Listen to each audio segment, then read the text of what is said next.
Hello, everyone, and welcome to the Currency Exchange, a NatWest Markets podcast all about foreign exchange markets. For the second consecutive week, we're facing some pretty important central bank decisions across major economies. In the week prior, we heard from the Bank of Japan and from the European Central Bank. And this week, we heard from the Fed and the Bank of England, who in some ways gave us similar messages and in other ways gave us somewhat different messages. So to talk about these developments and what they mean for global currency markets, I'm glad to be joined by Paul Robson, who runs our G10 FX strategy team over in London. Paul, thanks very much for joining. Well, thanks very much for the invitation. Like you say, it's not often we get back-to-back podcast recordings. I think it just shows you that the last couple of weeks in terms of policy announcements and the data has been actually quite rich. I think it's also important that where we are in the economic cycle, where we're sort of moving from this tightening cycle to an easing cycle and an inflection point in central banks. So I think there's quite a lot to talk about this week and important for currency, certainly. Yeah, I think inflection point's a great way to think about it because markets and central banks in some ways are sending us different messages about when they think this inflection point is coming between interest rates that are likely on pause in most economies versus when cuts might actually start coming through. Certainly last week, as we talked about, the European Central Bank sort of gave us maybe a bit more of a dovish message. But we heard from the Bank of England today, Paul, so I want to start there. What did we hear from the Bank of England today, and how does that impact your thinking on UK monetary policy and what that might mean for interest rates? Yeah, I think when all said and done from today's Bank of England sort of announcement and the minutes and the statement and the press conference it was a mild hawkish surprise relative to a dovishly priced market. Now, using the word modest and relative, I think it highlights that it wasn't a dramatic meeting. But compared to other central banks, I think it just shows you that the Bank of England feels they're just a little bit further away from that inflection point. I think they made comments about it, inflation. They cut the reference to sort of further monetary policy tightening might be necessary. I think that was largely as expected. I think a lot of central banks have been doing the same. But it was the vote count that always attracts interest. And I thought that was really quite interesting. We actually had two members of the Monetary Policy Committee still wanting to hike rates. We had 6 who wanted them on hold, and we even got someone who wanted to cut them, but she's the most dovish person on the MPC. So I don't think that was a particular surprise. And when you compare that to other central banks that have been sort of guiding markets to expect easier policy, I'm sure we'll get on to one of those central banks later, the Riksbank, which I thought was particularly interesting. And they were also highlighting that inflation is coming lower, and that's welcome, but perhaps it's just not coming down quickly enough, or they wanted more evidence. And here it centers on the service sector, something that we've concentrated on in previous podcasts. For the UK sort of service-based economy, when we think about goods and goods prices, they can go up in price very quickly. They can come down very quickly if they're driven by commodity prices, energy prices. But people don't tend to get cheaper over time. They tend to get more expensive. And therefore, the inflation pressures in the UK might just take a little bit longer. And I think the central bank just wants to be more confident that that's actually happening. And I think in terms of overall monetary policy, it probably supports the idea that the Bank of England just goes a little bit more slowly. And so we keep to the call that we had previously, that the first cut from the Bank of England doesn't arrive until sort of after the summer in August. So still quite a long way to go. So that seemingly, I think the Bank of England, maybe you could call it maybe an incremental dovish shift, but clearly not the same level of dovishness that we saw from other central banks. I mean, compared to the ECB, and we'll talk about European data in a second. But before I ask you that, I want to ask you about what you think this means for sterling. I mean, we have seen euro sterling has kind of stalled a little bit here at the lows over the last couple of sessions. The hawkish surprise this morning, hawkish relative to the market, I think, only an incremental move dovish, maybe not as much as markets had been expecting. What do you think this means for sterling here as we think about the sort of sequencing and the level of commitment to these sort of pushback against the market. How are you feeling about sterling here as we consider these developments? Yeah, our views remain unchanged. We actually think sterling holds up relatively well, and I think increasing. And one of the takeaways from this week, actually, from all the events, is I think you are getting this divergence between central banks who are going a little bit later and those that are guiding to going a little bit earlier. And I think sterling can perform relatively well against those currencies where central banks are guiding to earlier cuts. And something that we've been talking about for, I don't know, 3 or 4 months now is that sterling does feel an interest rate play sort of yields supportive. There's not other things really important for the currency. If we were having this conversation a couple of years ago, as we've sort of discussed previously, it might have been the energy crisis, it might have been COVID, but that's all sort of washed out of the economy, and you're left with yield and growth. Okay, growth prospects might not be great, but they're not great in a wide range of economies. But currencies over the short term do track or tend to track interest rate moves. So if we're right and incrementally dovish from the Bank of England, but compared to other central banks on a relative basis, then maybe just a little bit more confident that the currency does well. And actually, some of the data this week I thought was quite interesting. There was second tier, but I think sometimes these sort of lesser watch numbers can be quite interesting. So in the UK, we had evidence that house prices have been a little bit stickier, outperforming a sort of bearish expectations across a wide range of economists. And a couple of the business surveys have been ticking up, which I think just shows you that maybe the UK growth narrative is moving through peak pessimism. Maybe that is already in the price. And for here, maybe UK assets are seen to be cheap and might attract foreign capital, and that matters for the currency. Certainly from from my side of the Atlantic, it does feel like the view on the UK from an economics perspective is almost permanently on the negative side, right? And so this idea of pricing out of peak pessimism or moving away from that, certainly rings true in my mind. It certainly feels like some of those the sort of negatives for the UK economy have been sort of the feature of the consensus for a very long time. And it's not a new theme that we've been talking about for sure, but it is one I think it makes some sense, right? That in sort of higher inflation, higher rates, less flexibility maybe to cut the policy rate by the Bank of England, that's supportive for the currency, but it may help to sort of entrench these negative views on growth as well. So certainly interesting, as always with the sterling in particular, thinking about rates versus growth. You mentioned the data in the UK. It was sort of some second tier data. I did want to ask you about some of the data that we got in Europe this week. We got some first tier data. In particular, we got some inflation data in the EU. How are you thinking about the euro here through some of this big data releases that we've had over the past couple of days?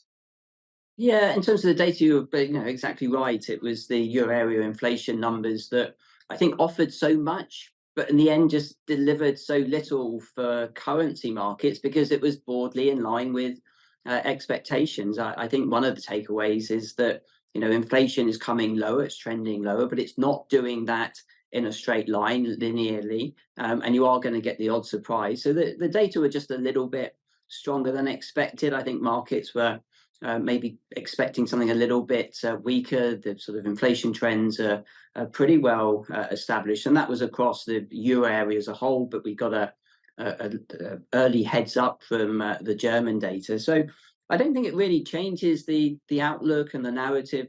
The ECB sort of dovish turn last week, and I think this data sort of played to that. I still think markets can realistically expect the first cut to come from the ECB in June. I don't think the data changed that.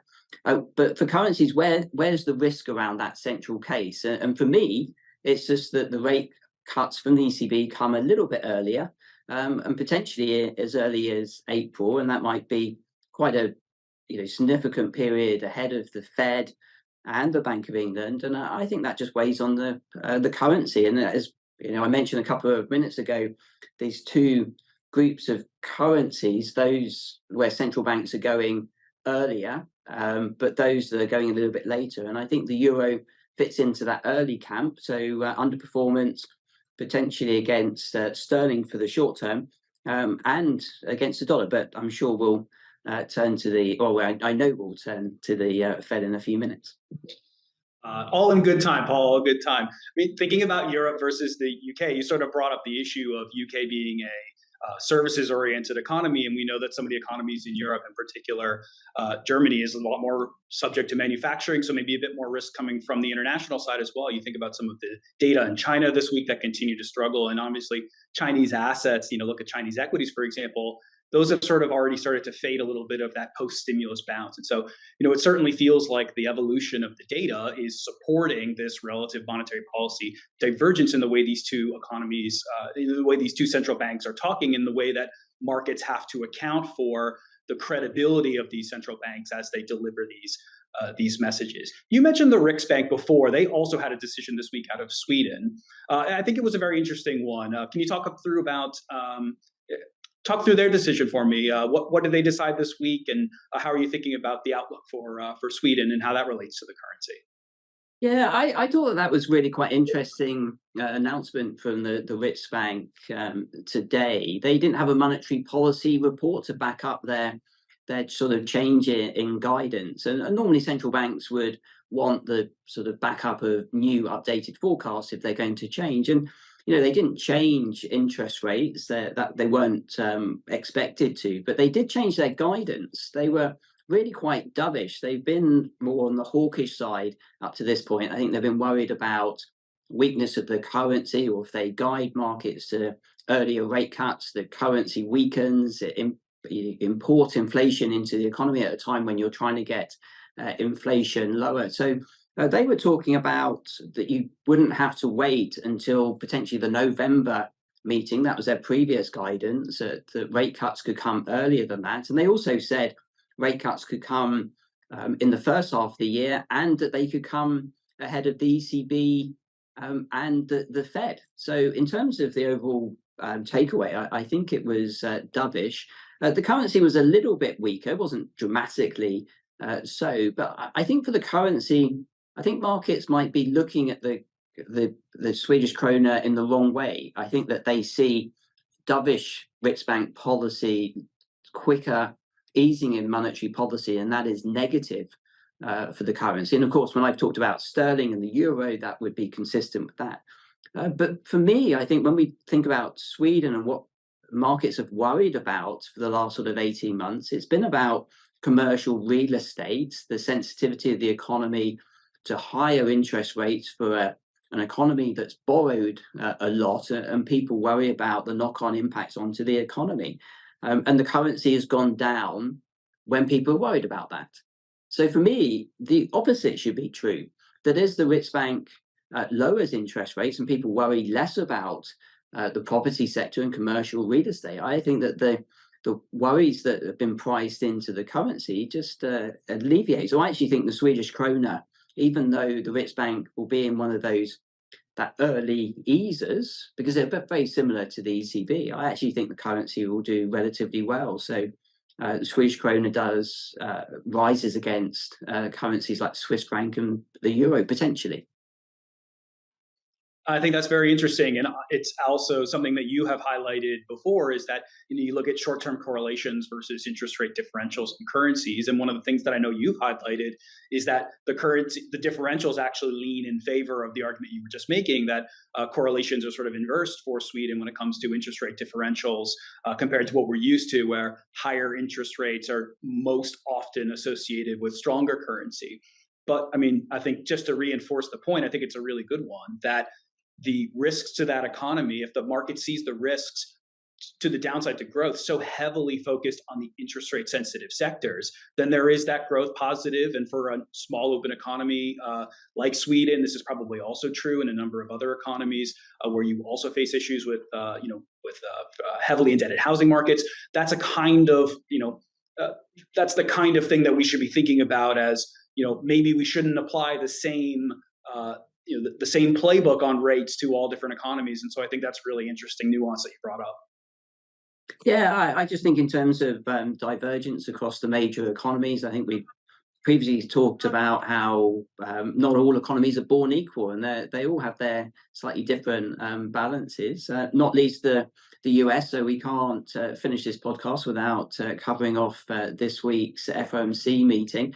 Some quite interesting comments, I thought, from Chairman Powell. I was just wondering what your overall takeaway from the meeting was, and ultimately what that means for the dollar.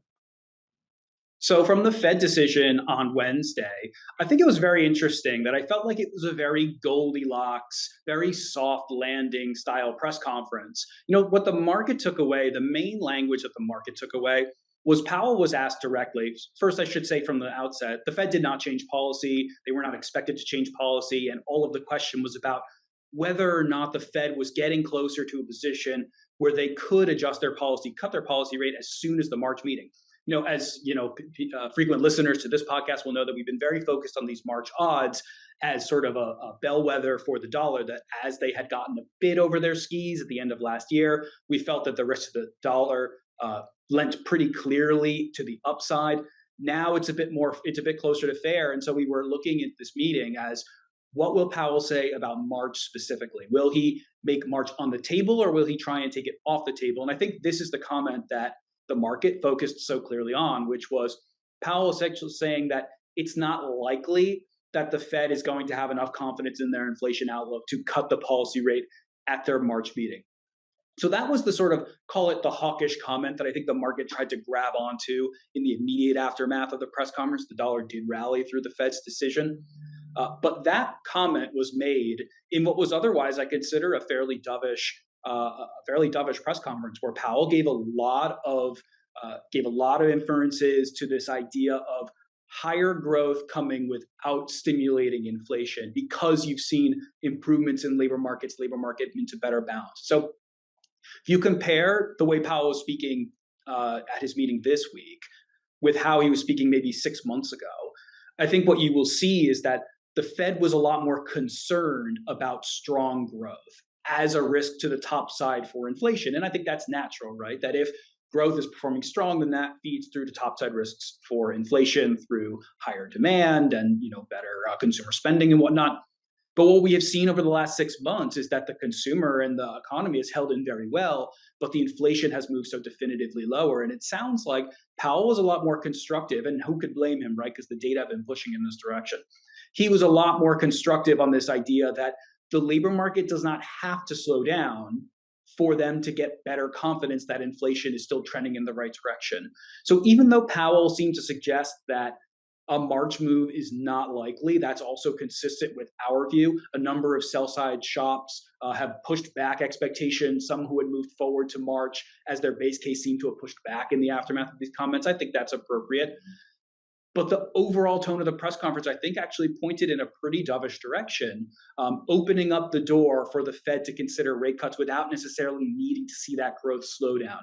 And that's a big part of what we've been talking about in terms of insurance cuts, the Fed getting a little bit more flexibility, the inflation giving the Fed that flexibility to maybe make that kind of move, something that the Bank of England, for example, really doesn't seem to have. They don't seem to have the inflation numbers giving them that flexibility. So I think the market took away maybe a somewhat hawkish reference to the March meeting, but I think the overall direction of travel from the Fed's press conference was in the dovish and constructive direction.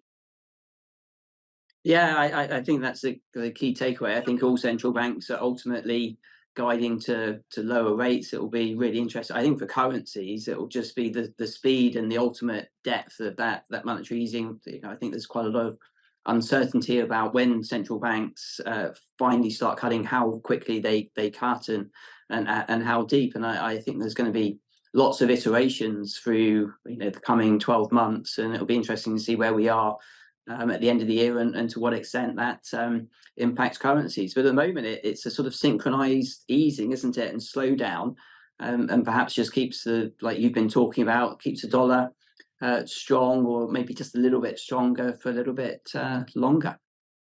Yeah, I mean, and our thinking on this is that when the Fed cycle gets going, it might be deeper and faster than the market is currently pricing, but it starts a little bit later. And so from a dollar perspective, it's about timing. It's about finding that moment of that inflection point, if you will, between when The Fed, we think once the Fed reaches that confidence that inflation is in a position where they can cut, we think they're actually going to be in a position to move a little bit more aggressively. And so the dollar negatives that could potentially come from a Fed cycle feel a little bit more backloaded to us. So we were always a bit skeptical of leaning too heavily into dollar weakness early in 2024. We still continue to hold that view. But we're probably getting closer to this point where the March meeting is now priced for about a 40% chance of a rate cut still. We think there's probably a little bit of scope for that to come down, of course, all dependent on the data, right? But I think the long-term trajectory is probably still the right one, that the Fed starts moving. We think they start going in May, but that once they start going, they may have scope to move faster. And so that's probably, from the monetary policy channel, means that you could get a much more clear impetus for dollar weakness, but we still think that's probably later starting. And for the near term, probably feel like there's still a little bit of juice to come out of the March meeting in terms of a market implied easing. So with that, maybe a good time to leave it. Thank you very much, Paul, for joining, and thanks very much for listening. If you enjoyed this podcast, consider giving it a like and also subscribe to our channel so you can get our latest podcasts once they're released. Thank you very much.